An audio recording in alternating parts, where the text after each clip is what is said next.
Je m'appelle Jean-Michel Darvaux. J'ai été sénateur pendant plus de 10 ans. J'ai eu du pouvoir, de l'argent, des micros, des caméras, mais jamais je n'ai eu la paix. Jusqu'à ce jour-là. C'était un lundi de janvier. Froid sec, silencieux. Je roulais seul sur l'A35 quelque part entre Strasbourg et Colmar. Je venais de raccrocher après un appel houleux avec mon avocat. J'étais fatigué, en colère, peut-être même un peu ivre de fierté. Et puis, tout s'est arrêté. Le bruit, la vitesse, le monde. Un camion a surgi de nulle part, c'est ce qu'on dit, n'est-ce pas? Mais là, c'était vrai. J'ai vu la mort foncer droit sur moi. Et au dernier moment, je ne sais pas pourquoi ni comment, j'ai tourné brusquement le volant vers la droite. Et je suis vivant. Pas une égratignure, pas même un bleu. Quand les secours sont arrivés, ils m'ont regardé comme si j'étais un fantôme. Et c'est exactement ce que je me sentais être, un mort qui respire. Je n'avais pas de mots. Juste une conviction brûlante dans ma poitrine. Quelque chose où quelqu'un m'avait sauvé. Et ce n'était pas un réflexe, ni la chance. C'était autre chose. Quelque chose de plus grand. Je ne suis pas du genre mystique, je ne crois pas facilement. Mais là j'ai su. Et dans ce silence étrange entre le hurlement des gyrophares et le vent froid qui fouettait mon visage, j'ai entendu une voix. Toi, tu n'étais pas prêt à mourir. Parce que tu n'as pas encore parlé, pas encore aimé, pas encore servi. J'ai frissonné. J'ai regardé autour. Il n'y avait personne. Seulement moi. Et lui. Et dans ce moment suspendu, où le monde semblait s'être figé, j'ai compris que je venais d'être choisi. Pas pour la gloire, pas pour la politique, mais pour dire la vérité. Ce monde court vers l'abîme et on refuse de le voir. On se moque de Dieu à la télévision. On vend notre conscience pour quelques votes. On tue les bébés dans le silence. On appelle le mal progrès. Mais Dieu ne dort pas. Et s'il peut m'utiliser moi, l'arrogant sénateur qui méprisait les croyants, alors il peut toucher n'importe qui. Ce n'est pas une coïncidence. C'est un appel. Et si tu écoutes assez encore, c'est peut-être parce qu'il t'appelle aussi. Tu sais, il y a des choses qu'on n'oublie jamais. Ce virage, cette seconde, ce frisson glacé dans le dos.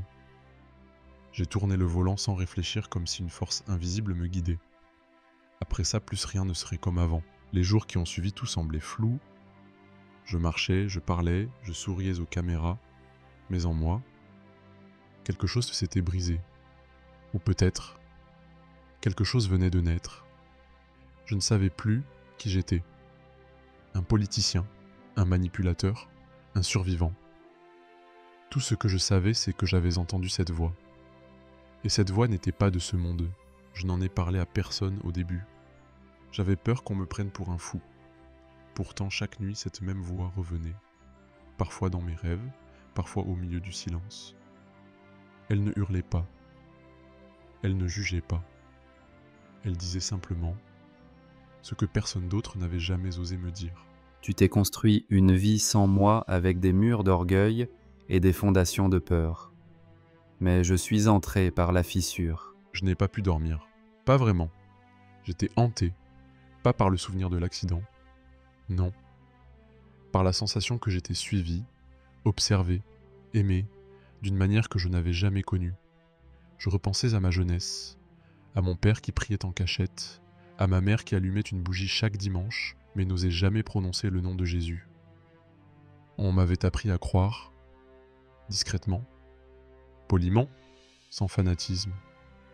Et moi j'avais préféré ne croire en rien. C'était plus simple, plus moderne. Mais là, cette modernité n'avait plus de sens. Tout ce que je possédais, tout ce que j'avais construit, je voyais tout ça comme un château de sable au bord de l'éternité. J'ai commencé à lire une Bible que je n'avais jamais ouverte. Elle m'avait été offerte par une vieille militante, il y a des années. Je l'avais rangée dans un carton sans même un merci. Ce soir-là, je l'ai retrouvée, et j'ai lu, ce n'était pas un livre, c'était une claque. Chaque mot parlait de moi. Chaque parabole me déshabillait. J'ai lu comme un affamé. Et plus je lisais, plus je sentais une présence autour de moi. Pas menaçante, pas pesante, juste réelle. Je ne t'ai jamais quitté, même quand tu m'as ignoré, même quand tu t'es moqué de mon nom. J'étais là derrière chaque porte que tu avais fermée. Un soir, j'ai craqué. J'ai fermé la Bible. Je me suis mise à genoux. Pour la première fois de ma vie, j'ai pleuré. Pas de colère ni de honte. J'ai pleuré parce que je comprenais enfin. Je n'étais pas vivant par hasard. Ce n'était pas pour une nouvelle campagne politique. Ce n'était pas pour redorer mon image. C'était pour lui. J'ai dit simplement, « Seigneur, je ne te connais pas. Mais si c'est toi que j'ai entendu, alors parle encore. Utilise-moi. Même si je ne suis pas digne. Je suis prêt. » Et il a répondu, pas par un miracle spectaculaire, pas par un ange dans ma chambre, mais par la paix. Une paix incroyable, inexplicable, inébranlable. À partir de là, tout a changé. J'ai commencé à prier. Tous les matins, tous les soirs. Pas parce qu'il le fallait, mais parce que je ne pouvais plus m'en passer. J'ai demandé pardon à Dieu, à mes proches, à ceux que j'avais blessés. J'ai appelé ma fille que je n'avais pas vue depuis 3 ans. Elle a pleuré. Moi aussi. J'ai refusé un contrat juteux avec un groupe de lobbying qui me proposait un poste après mon mandat. J'ai dit non. Ils m'ont pris pour un fou. Et peut-être que je le suis. Mais je préfère être fou de Dieu que sage aux yeux d'un monde qui court à sa perte. J'ai commencé à parler.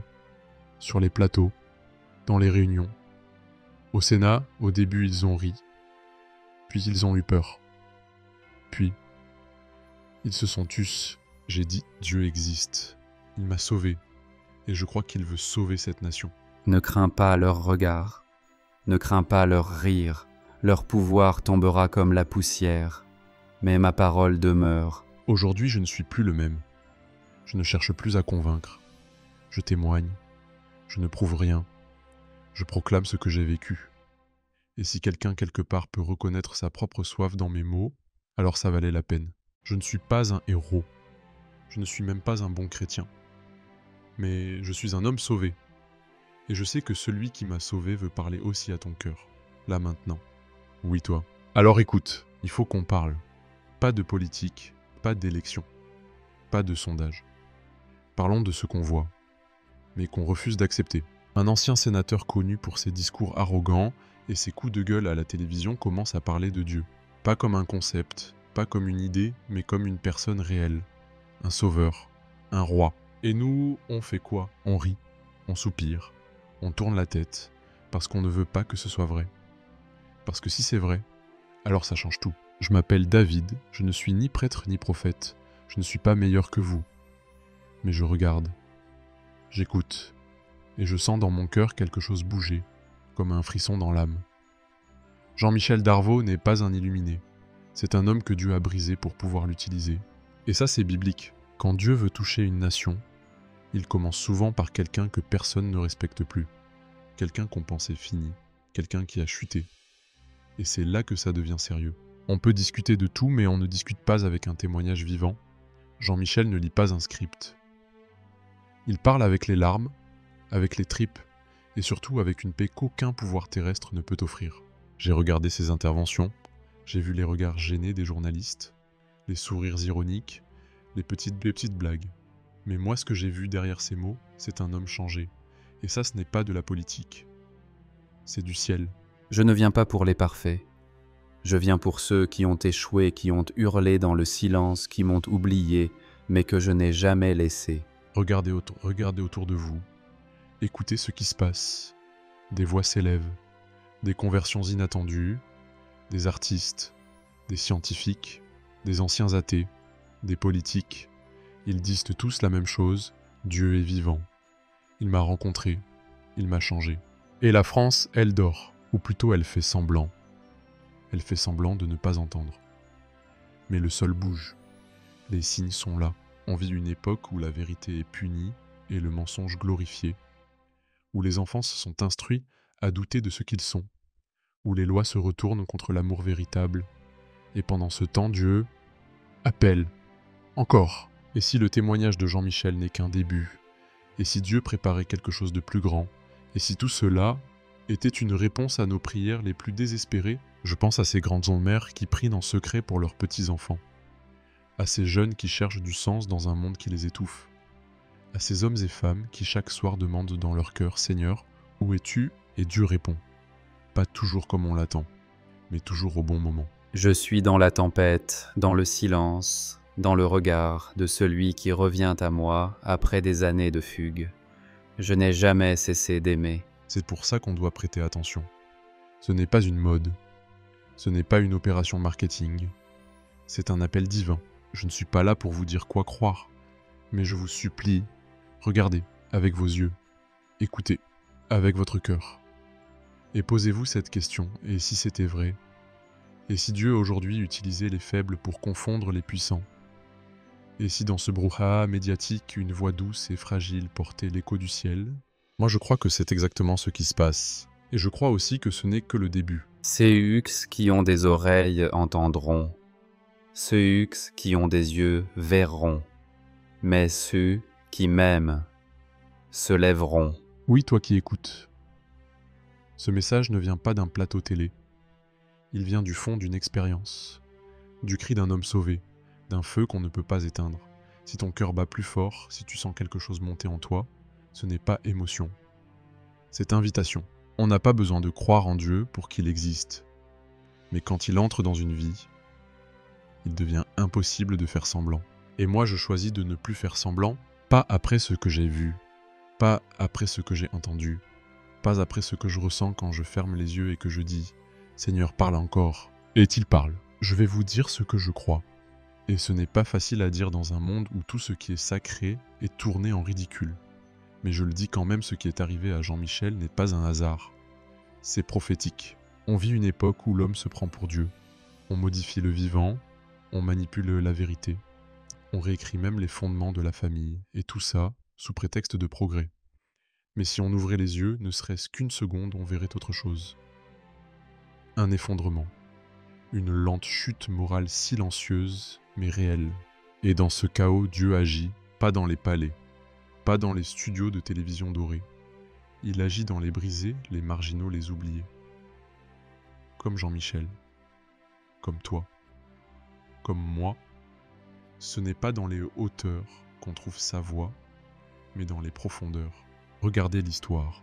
Moïse exilé, David adultère, Pierre lâche, Paul meurtrier.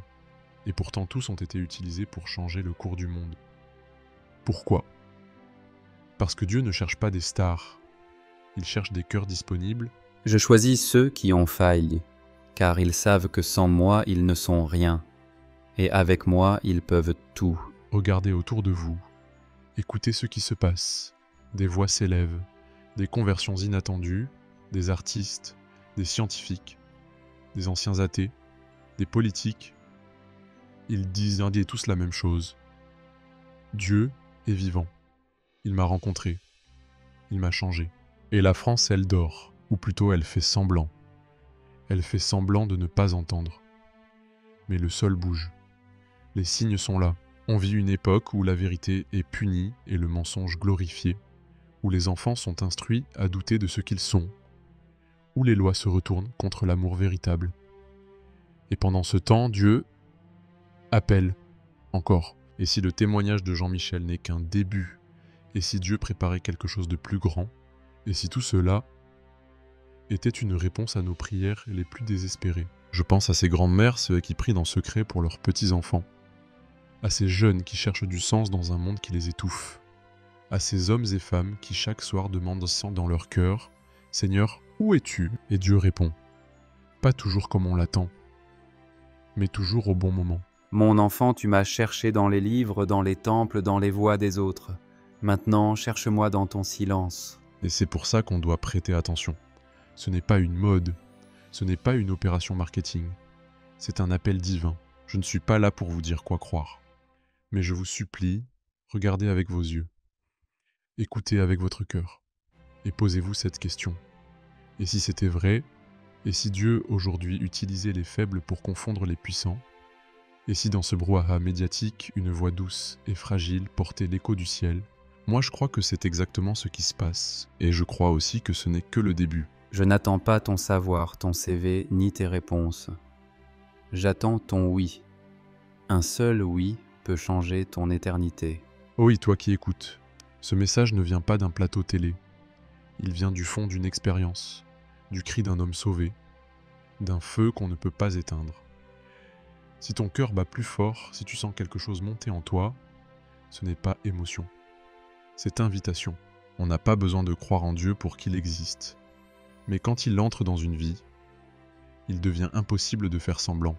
Et moi je choisis de ne plus faire semblant, pas après ce que j'ai vu, pas après ce que j'ai entendu, pas après ce que je ressens quand je ferme les yeux et que je dis « Seigneur, parle encore ». Et il parle. Je suis celui qui marche dans le feu avec toi, qui ne t'abandonne pas lorsque tout le monde te laisse, qui te connaît par ton nom même si tu l'as oublié. Je pensais avoir tout vu. J'ai fréquenté les plus hautes sphères du pouvoir dîner, avec des chefs d'État débattus jusqu'à l'aube dans les coulisses du Sénat. Mais rien ne m'avait préparé à ce que j'ai vécu après l'accident. Les nuits sont devenues différentes, plus longues, plus profondes. J'avais du mal à dormir, et quand je dormais, je rêvais. Mais ce n'était pas des rêves comme d'autres, comme les hommes, la retraite. C'était aussi des visions.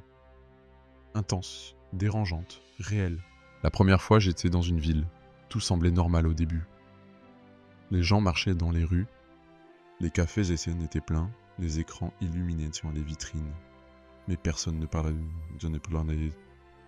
personne ne... Chacun avançait les yeux vides comme des ombres. Puis j'ai levé les yeux et j'ai vu un ciel rouge. Pas un rouge de coucher de soleil, non, un rouge épais violent, presque vivant. Une sorte de colère suspendue. Et au centre de ce ciel, un regard. Immense. Brillant. Mais triste. Tellement triste. Ce regard a traversé mon âme. Et j'ai entendu une voix. Claire, douce, mais inébranlable. Ils ont oublié mon visage, ils m'ont remplacé par leurs idoles, par leurs écrans, par leurs propres noms. Mais mon cœur les aime encore. Je me suis réveillé en sueur, tremblant, le cœur battant si fort que j'ai cru mourir une deuxième fois. J'ai essayé d'oublier, de rationaliser. Mais la nuit suivante, c'est revenu. Une autre vision, un autre appel. Cette fois, j'étais sur une scène, devant une foule, des centaines, des milliers de personnes. Mais je ne parlais pas. J'étais muet. Ils me regardaient, certains criaient, d'autres pleuraient, et moi, je ne savais pas quoi faire. Soudain, un enfant m'était monté sur scène. Il avait à peine 10 ans. Il m'a regardé et a dit d'une voix que je n'oublierai jamais. Dis ce que je t'ai montré, même s'il se moque, même s'il te hasse. La vérité ne t'appartient pas, elle est à moi. Et j'ai parlé, dans le rêve, et tout a changé. Le silence est devenu lumière. Les visages se sont levés, et une paix immense a rempli l'atmosphère, comme si l'air lui-même respirait Dieu. Je me suis réveillé en larmes, ces rêves sont devenus des rendez-vous. Je ne les contrôlais pas. Ils venaient comme le vent, et chaque fois le message était plus clair, plus urgent. Dans l'un d'eux, j'étais dans l'Assemblée nationale, mais elle était vide, les sièges renversés, des papiers au sol, et une Bible ouverte au centre. Un vent soufflait dans la salle, les pages tournaient sur les terres jusqu'à s'arrêter sur un verset. Amos 5, 24. Mais que la justice jaillisse comme un fleuve, et la droiture comme un torrent qui ne tarit jamais. Je ne connaissais même pas ce verset. Je l'ai cherché au réveil. Et il était là, mot pour mot. C'est à ce moment-là que j'ai compris ce que je vivais n'était pas juste pour moi.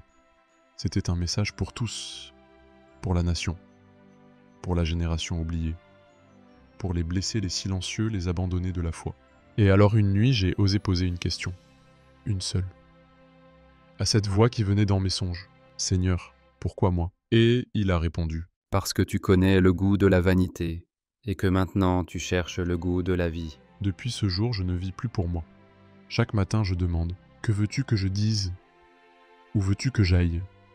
Et parfois, il me répond simplement, reste, écoute, aime. Les médias pensent que je suis devenu fou. Certains collègues, ça a m'évite. J'ai perdu des contrats, des invitations, des amitiés. Mais j'ai gagné une chose que je n'échangerai pour rien, au monde la certitude que je suis connu et aimé du ciel. Et plus encore que ce ciel parle encore. Je ne suis pas meilleur que toi, pas plus saint, mais j'ai vu. Et une fois que tu as vu, tu ne peux plus fermer les yeux. Tu ne peux plus vivre comme avant. J'ai vu l'enfer dans les regards vides de cette ville silencieuse. J'ai vu l'espoir dans l'enfant qui parlait plus fort que tous les ministres réunis. J'ai vu la justice inscrite dans les vents d'une assemblée désertée. Et j'ai compris que Dieu ne nous appelle pas à rester dans nos fauteuils. Il nous appelle à nous lever. Lève-toi même si tes jambes tremblent, parle même si ta voix est faible. Je suis dans le courage de ceux qui m'aiment plus que leur image. Alors voilà, ce n'est pas un rêve, ce n'est pas une poésie, c'est un feu qui brûle en moi. Et si tu lis ou écoutes ces mots ou qui s'égousent maintenant, peut-être qu'il est en train de s'allumer aussi en toi. Ne l'éteins pas, tu veux savoir ce qui me fait le plus peur aujourd'hui. Ce n'est pas la mort, ce n'est plus les menaces ni les moqueries. Ce qui me fait frissonner, c'est l'indifférence. Cette façon que le monde a de vivre, comme si rien n'avait d'importance. Comme si le ciel était vide et que tout se résumait à l'instant, au confort, à la performance. Nous sommes en train de perdre notre âme, mais nous applaudissons nos progrès. On célèbre des lois qui détruisent dans la vie, on acclame des idéologies qui nient l'évidence. On transforme les enfants en projets sociétaux. Et pendant que la société s'effondre, on continue de sourire pour les caméras. On poste, on commente, on consomme, on dort debout, et dans ce brouhaha, la voix de Dieu tente encore de se frayer un chemin, doucement, fidèlement, comme une lumière au milieu de la fumée. Je ne suis pas dans le spectacle. Je suis dans la vérité qui gêne, dans l'amour qui confronte, dans le silence qui pousse à choisir. Tu crois que ce monde va mieux? Ouvre les yeux. Les jeunes n'ont jamais été aussi perdus. Les familles se déchirent. Les gens souffrent en silence. Les églises deviennent comme des musées ou des scènes de performance.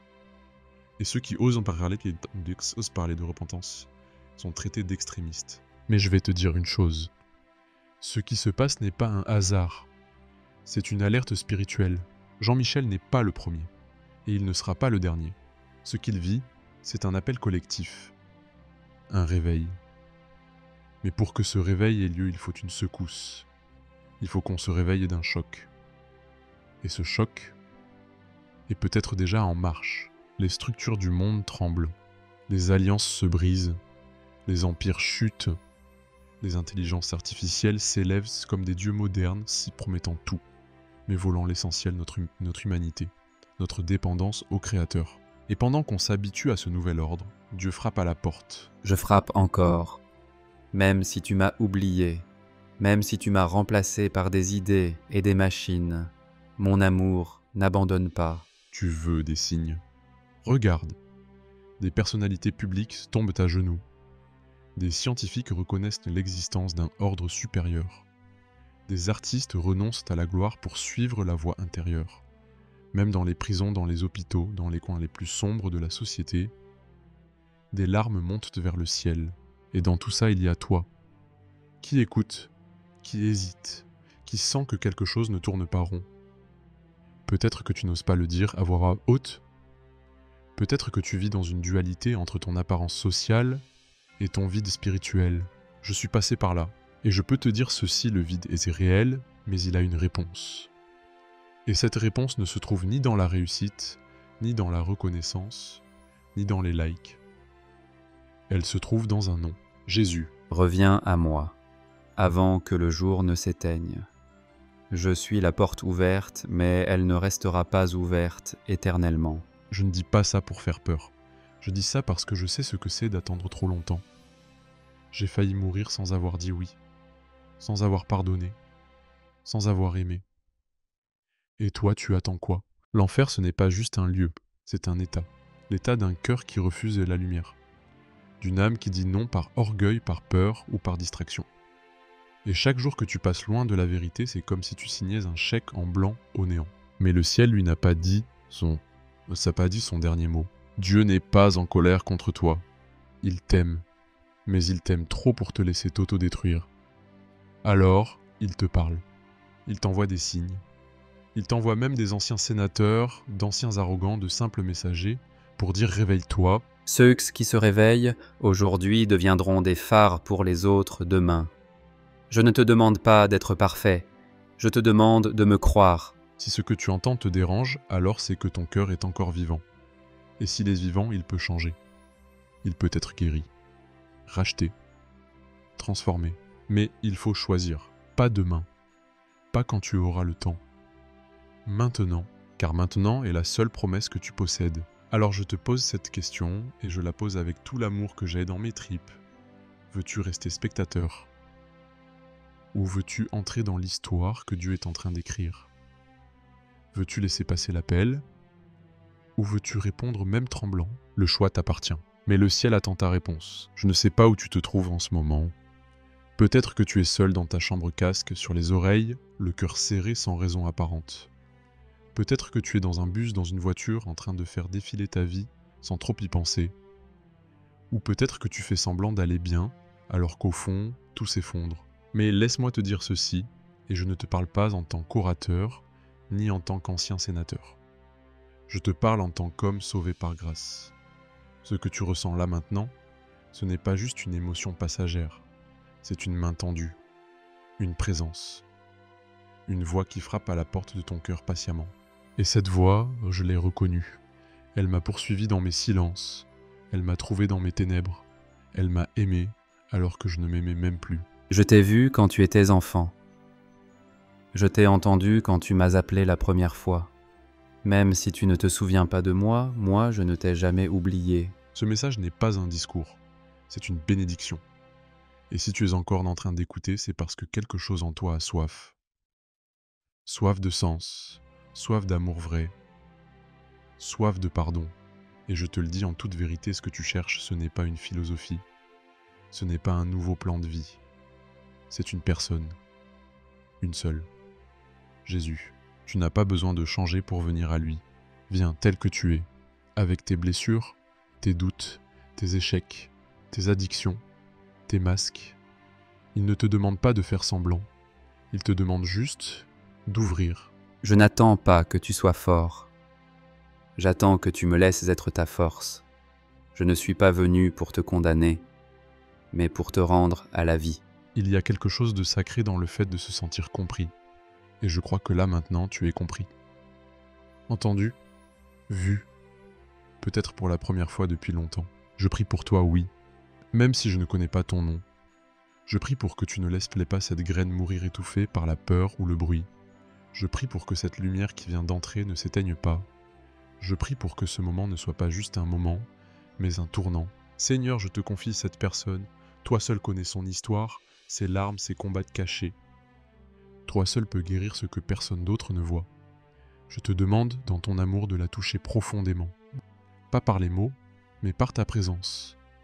Qu'elle sache qu'elle n'est pas un accident, qu'elle n'est pas sale, qu'elle n'est pas oubliée, qu'elle est précieuse. Tu es mon bien-aimé, mon trésor, celui pour qui j'ai donné ma vie.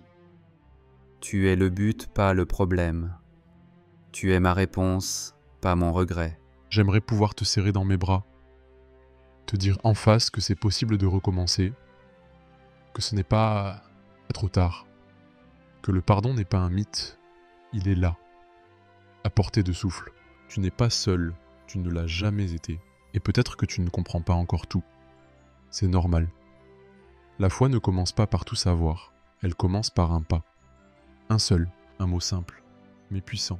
Oui, oui à la grâce. Oui à l'espérance. Oui à une autre façon de vivre. Tu n'as pas besoin de prouver quoi que ce soit. Tu n'as qu'à dire « Seigneur, me voici ».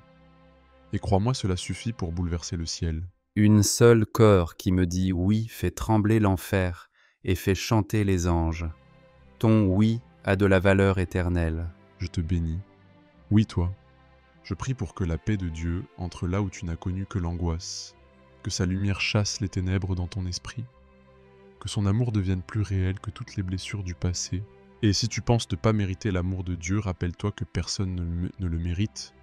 C'est justement pour cela qu'on l'appelle grâce. Alors lève les yeux, respire et reçois. Tu es aimé, tu es appelé, tu es attendu. Tu viens d'écouter une histoire vraie, pas une fiction, pas un discours. Le témoignage bouleversant d'un homme brisé, qui a trouvé un sens à sa vie là où il ne l'attendait pas. Ce récit n'est pas là pour impressionner mais pour réveiller. Il nous rappelle qu'on peut tous tomber, mais qu'on peut aussi se relever. Qu'il n'est jamais trop tard et pour changer de direction. Si ce message t'a touché, ne le garde pas pour toi. Abonne-toi à cette chaîne pour ne rien manquer, laisse un commentaire pour partager ce que tu ressens et envoie cette vidéo à quelqu'un qui a besoin d'espoir. Parce que parfois une simple vidéo peut changer une vie. Merci d'avoir écouté.